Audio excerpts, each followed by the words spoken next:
Excel PU college ಗುರುವಾಯಿನಕೆರೆ, ಕರ್ನಾಟಕದ number 1 PU college. Admissions open now. ಇದು ಮತ್ತೊಂದು ಭೀಕರ ಅಪಘಾತ ಪ್ರಕರಣ. ಮುಂಜಾನೆ ನಮಾಜ್ ಮಾಡೋಕೆ ಅಂತ ಹೇಳಿ ಹೊರಟವರು ಸೀದಾ ಮಸಣ ಸೇರಿಬಿಟ್ಟಿದ್ದಾರೆ. 2 ಬೈಕ್ಗಳು ಮುಖಾಮುಖಿ ಡಿಕ್ಕಿಯಾದಂತಹ ಪರಿಣಾಮ ಸವಾರರು ಹಾರಿ ರಸ್ತೆಗೆ ಬಿದ್ದಿದ್ದಾರೆ. ಅದರಲ್ಲಿ 2 ಯುವಕರು ಸ್ಥಳದಲ್ಲೇ ಪ್ರಾಣವನ್ನ ಕಳ್ಕೊಂಡಿದ್ದಾರೆ. ಮತ್ತಿಬ್ಬರಿಗೆ ಗಂಭೀರವಾದಂತಹ ಗಾಯಗಳಾಗಿವೆ.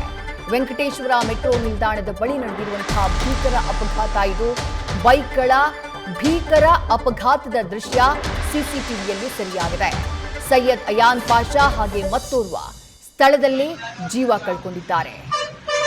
2 ಬೈಕ್ಗಳು ಕೂಡ ಶರವೇಗದಲ್ಲಿದ್ವು. ಮುಖಾಮುಖಿ ಡಿಕ್ಕಿ ಹೊಡೆದಿದ್ದಾವೆ. ಅದರಲ್ಲಿ ಒಂದು ಬೈಕ್ನಲ್ಲಿ 3 ಜನ ಯುವಕರಿರ್ತಾರೆ. ಇನ್ನೊಂದು ಬೈಕ್ನಲ್ಲಿ ತಂದೆ ಮಗ ತೆರಳುತ್ತಾ ಇದ್ರು ಅನ್ನುವಂಥ ಮಾಹಿತಿ. ಮುಂಜಾನೆ 5:30 ಸುಮಾರಿಗೆ ಈ ಭೀಕರ ಅಪಘಾತ ಸಂಭವಿಸಿದೆ.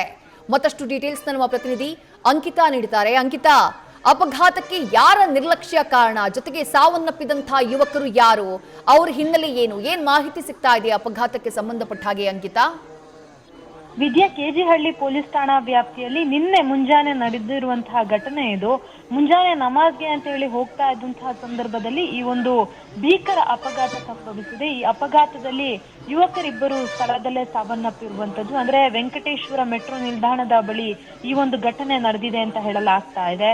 ಘಟನೆಯಲ್ಲಿ 2 ದ್ವಿಚಕ್ರ ವಾಹನಗಳು ಮುಖಾಮುಖಿ ಡಿಕ್ಕಿಯಾಗಿದೆ. ಡಿಕ್ಕಿಯಾದಂತಹ ರಭಸಕ್ಕೆ ದ್ವಿಚಕ್ರ ವಾಹನಗಳು ಹಾರಿ ಬಿದ್ದಿದೆ. ಆ ಒಂದು ಘಟನೆಯ ದೃಶ್ಯ ಕೂಡ ಸಿಸಿಟಿವಿಯಲ್ಲಿ ಸೆರೆಯಾಗಿರುವಂತದ್ದು. ಅಂದ್ರೆ ಇದು ರಂಜಾನ್ ತಿಂಗಳ ಆದ ಕಾರಣ ಮುಂಜಾನೆ ಎಲ್ಲರೂ ಕೂಡ ಅಂದ್ರೆ ನಮಾಜ್ಗೆ ಅಂತ ಹೋಗ್ತಾ ಇದ್ರು. ಆ ಹಿನ್ನೆಲೆಯಲ್ಲಿ ಯುವಕರು ಕೂಡ ನಮಾಜ್ಗೆ ಹೋದಂತಹ ಸಂದರ್ಭದಲ್ಲಿ ಈ ಒಂದು ದುರ್ಘಟನೆ ನಡೆದಿರುವಂತದ್ದು. 23 ವರ್ಷದ ಸೈಯದ್ ಅಯಾನ್ ಅನ್ನೋ ಒಂದು ಯುವಕ ಸ್ಥಳದಲ್ಲೇ ಸಾವನ್ನಪ್ಪಿದ್ದಾನೆ. ಈಗಾಗಲೇ ಮತ್ತೋರ್ವ ಯುವಕ ಕೂಡ ಸಾವನ್ನಪ್ಪಿದ್ದಾನೆ ಅನ್ನೋ ಮಾಹಿತಿ ಲಭ್ಯ ಆಗ್ತಾ ಇರುವಂತದ್ದು. ಇನ್ನು ಹಿಂಬದಿ ಕುಳಿತಿದ್ದಂತಹ ಇನ್ನೂ 2 ಯುವಕರು ಏನಿದ್ದಾರೆ ಅವ್ರಿಗೂ ಕೂಡ ಗಂಭೀರ ಗಾಯ ಆಗಿದ್ದು ಈಗಾಗಲೇ ಸ್ಥಳೀಯ ಆಸ್ಪತ್ರೆಯಲ್ಲಿ ಅವರಿಗೆ ಒಂದು ಟ್ರೀಟ್ಮೆಂಟ್ ಕೊಡುವಂತಹ ಕೆಲಸವನ್ನ ಮಾಡಲಾಗ್ತಾ ಇದೆ.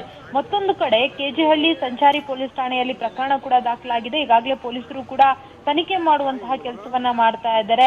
ಯಾರ ನಿರ್ಲಕ್ಷ್ಯಕ್ಕೆ ಈ ರೀತಿಯಾಗಿ ಆಯಿತು, ಜೊತೆಗೆ ಬೈಕ್ ನಲ್ಲಿ ಬಂದವರು ಎಷ್ಟು ಸ್ಪೀಡ್ ನಲ್ಲಿ ಇದ್ರು, ಈ ಎಲ್ಲ ಆಯಾಮದಲ್ಲಿ ಈಗಾಗಲೇ ಪೊಲೀಸರು ಮಾಹಿತಿಯನ್ನ ಕಲೆ ಹಾಕುವಂತಹ ಕೆಲಸವನ್ನ ಮಾಡ್ತಾ ಇದ್ದಾರೆ.